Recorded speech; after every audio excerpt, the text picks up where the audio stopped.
Oke, ketemu lagi dalam IDRP, ide Ruby Prasetyo, ide Ruby. Ya, karena ini masih suasana Agustus kemerdekaan, jadi saya masih mau mengupas tentang sebuah lagu juga. Kemarin Tanah Airku, ini Indonesia Pusaka. Nah, seperti apa? Mari kita lihat syairnya kata demi kata, jadi kita bisa menghayati lagu ini.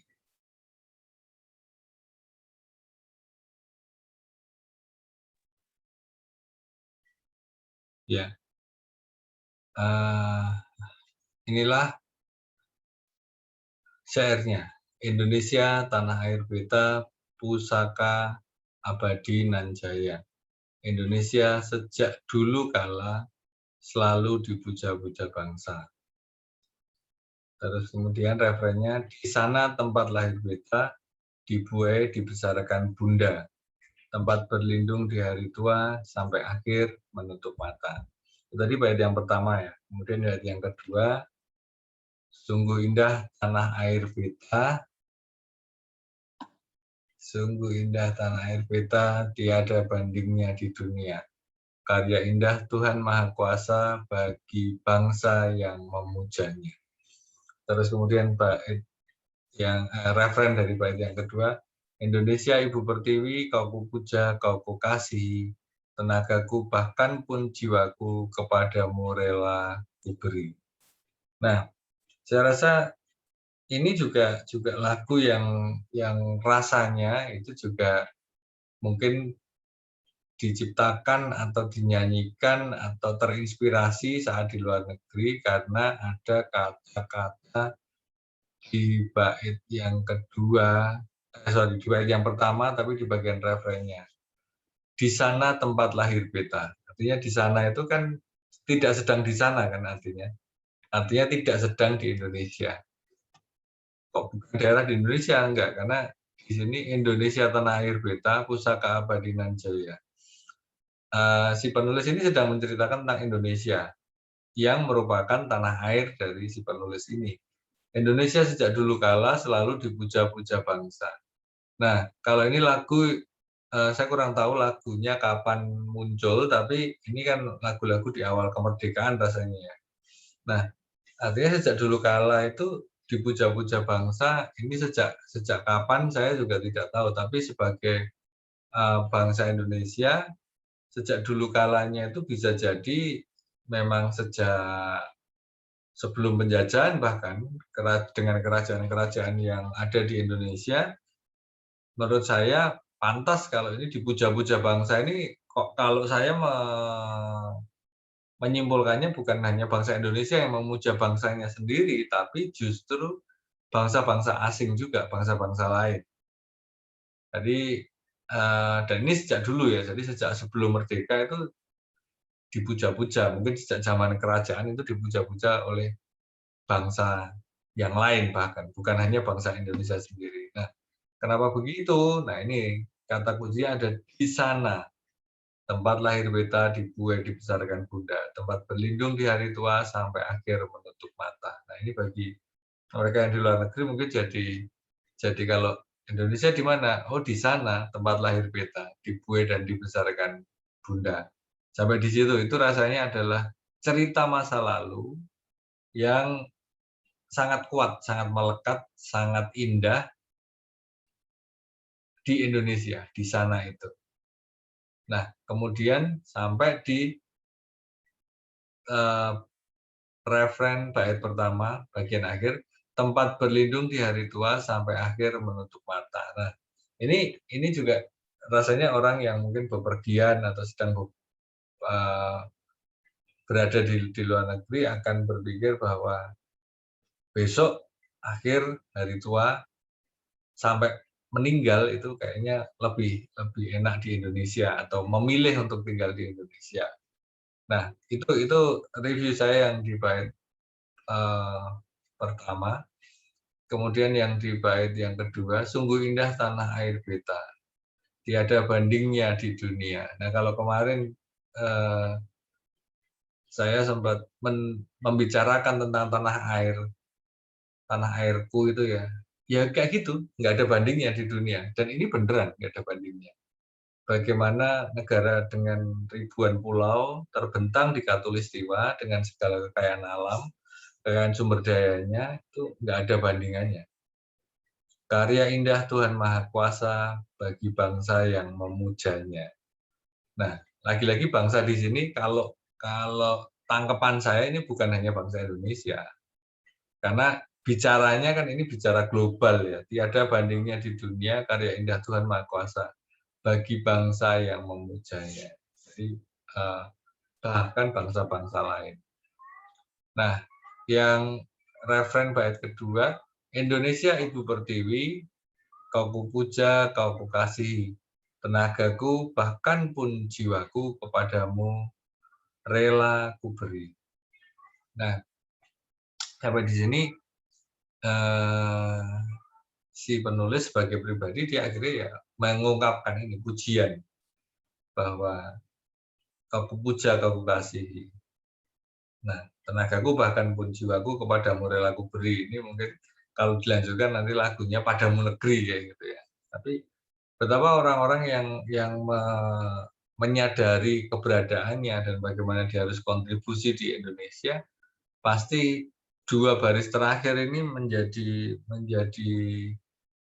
semangat, menjadi motivasi. Tenagaku bahkan pun jiwaku kepadamu rela kuberi. Nah, ini adalah hal yang memang bagi saya juga ini lagu yang luar biasa ya, mendayu, dalam dan mengharukan.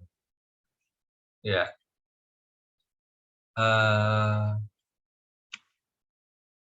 dari situ tadi saya merasa bahwa kita masing-masing mungkin punya cerita terhadap lagu ya, termasuk lagu ini. Ya, itu tadi bagaimana saya memahami, menghayati lagu itu. Dan dengan menyadari bahwa Indonesia ini adalah pusaka gitu ya. Indonesia, tanah air, pusaka.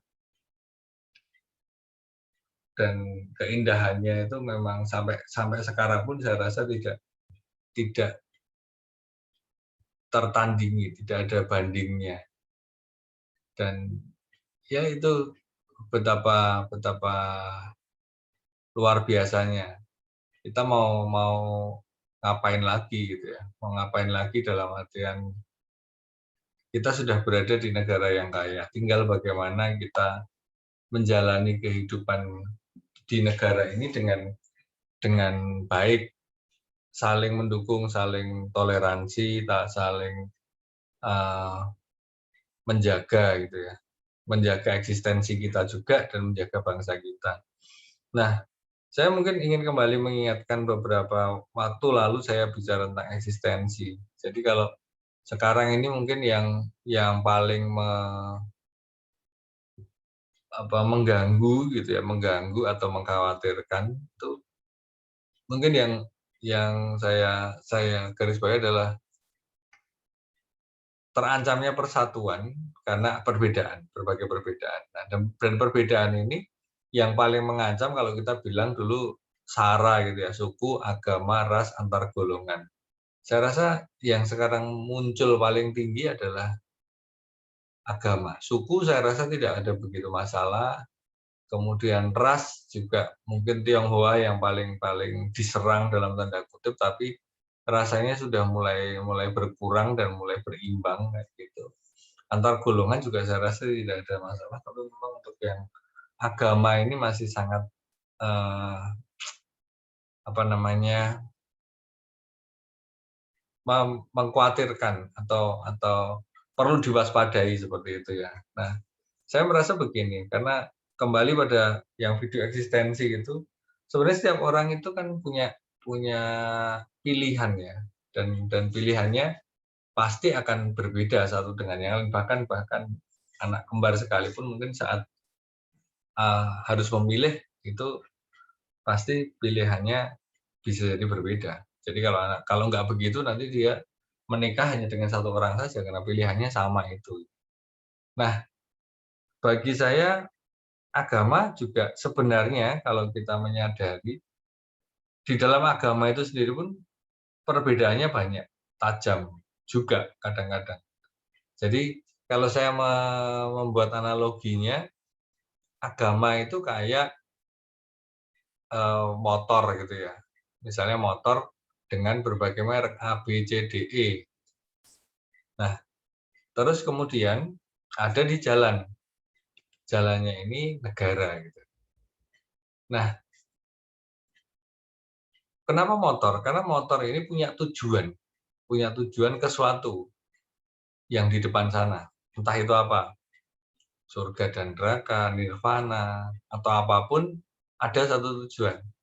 Nah, bagaimana mereka yang tidak beragama? Mereka yang tidak beragama tujuannya tidak jauh, tidak melampaui kematian, mungkin ya pokoknya mati jadi orang baik kayak gitu ya. Ya nggak apa-apa, itu termasuk dalam kategori sepeda tadi.